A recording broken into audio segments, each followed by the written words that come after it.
Hello hunters, it's Drew with my updated builds from Title Update 2. I put out a poll seeing what you all would like to see next and it was really close. Since this was a quicker video to make, I'm doing this one first, and the element video I'm hoping to get out this week too. Anyways, let's go! Alright, the first is the Grinder S build. This takes advantage of the sharpness on the Skyfall switch axe to activate Grinder S for the 10% raw damage buff. For weapon augments, I'm recommending getting the Rampage slot upgrade for file switch boost. Use the Snowshoe head for Grinder S and the attack boost, and it's also nice that these are low rarity for augmenting. Archfiend Armor Ballo, we've seen this armor before, just really efficient piece. We use the Violet Mizutsune gloves with the Agitator and Bolden at 3 2 slots, and Bolden just works really well with running Agitator this update. We get higher uptime for Agitator and increased defense and evade window. Angelic Coil with an augmented slot. This is just really an efficient piece for Switch Axe. And the Snowshoe Greaves for the same reasons as the headgear. There is some flexibility in the build if you want to get Wirebug Whisperer 1, or just more damage with Agitator. Also, if you feel like lowering the level of Power Prolonger, you can add more Challenger decorations too. For the Talisman, we're using a Rapid Morph Talisman with 2 2 slots.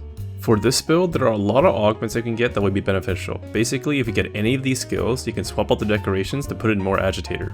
If you're not like me and can function without file switch boost, we could use the Lucid Narcoku switch X instead. This also has low hits to reach blue sharpness to activate Grinder S. You'll want to augment the weapon the same way so that we can use the anti-species decoration instead. The build is slightly different, but we get a few more slots from the Lucid Narcoku switch X.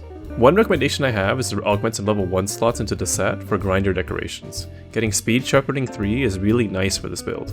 Next, we have the Evade Paralyze build. This build is more or less exactly the same as my Poison build I put out last week. This build uses Wire Step to activate Status Trigger and apply Paralyze with every hit, as well as deal extra damage from build-up boost. We will have Max Out Foray to deal big damage when the monster is paralyzed, and I recommend also running Paralyze in your Palicos and Palamutes to trigger Paralyze even more. The Feeling Fatality switch axe will deal the most damage here. Augment the Rampage slot for file switch boost. This build will have less attack since there aren't any 2 slots on the weapon, but ideally we can mix up with augments. If you prefer Element File, the Volvodon switch axe is good for that. It'll be easy to amp and you will still apply a lot of Paralyze. Use the Gold Rathian head and waist for status trigger. Augmenting the slot in the waist might be difficult as you will need to roll 2 slots. If you cannot, just put a Hand Circle 2 in instead. You use the Rizukamilio's hands and legs here for a build-up boost, and going for the slot upgrade on the legs. And the Flaming Espinasse body just for more attack boost. For this build, we use an Attack Boost 3 Talisman or an Attack Boost 2 with a 2 slot in it. Again, there are a lot of skills you can go for augments that will be beneficial to the build here, replacing any decorations you might get for matching skills. Next, we have Comfy Mail of Hellfire. This build runs Mail of Hellfire, but uses defense boost decorations to offset the loss of defense. I personally use this build quite a bit in Title Update 1. It is a very straightforward, comfy build that doesn't have any evade focus, but also does pretty good damage to everything. The build uses the Scorned Magnum Aloe switch axe, augmented once again for the Rampage slot for file switch boost. You can instead augment this for all attack if you feel like you don't need file switch boost. We use the Flaming Espinasse head, this piece is great for getting an attack boost. The Scored Magnum Aloe body for Mail of Hellfire and Wirebug Whisperer. We don't actually use full Mail of Hellfire anymore. For similar reasons as the Grinder S build, the Violet Mizutsune gloves are just too good to pass up on. We use a Scored Magnum Aloe waist for the Mail of Hellfire, but also, the Coalescence is pretty good for Afflicted hunts. We use the Risen Chameleon's legs to get 1 point of build-up boost. This will give us roughly a 3.33% buff to our damage overall, which is really good for 1 armor skill. And like in the previous build, we want to augment it to get 1 extra 2 slot decoration. And the build uses a Rapid Morph Talisman with 2 2 slots. If you have a better talisman, that'll be even better for you. The build focuses on covered skills first, so we max Power Prolonger and Wirebug Whisperer.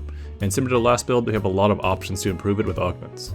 If you can get to Attack Boost 7, that is what you should go for. However, up until then, you'll get more value putting it into Agitator instead. For 1 slots, Grinder decorations are always nice with Protective Polish, but you can also push Defense Boost to 7 if you want to take less damage.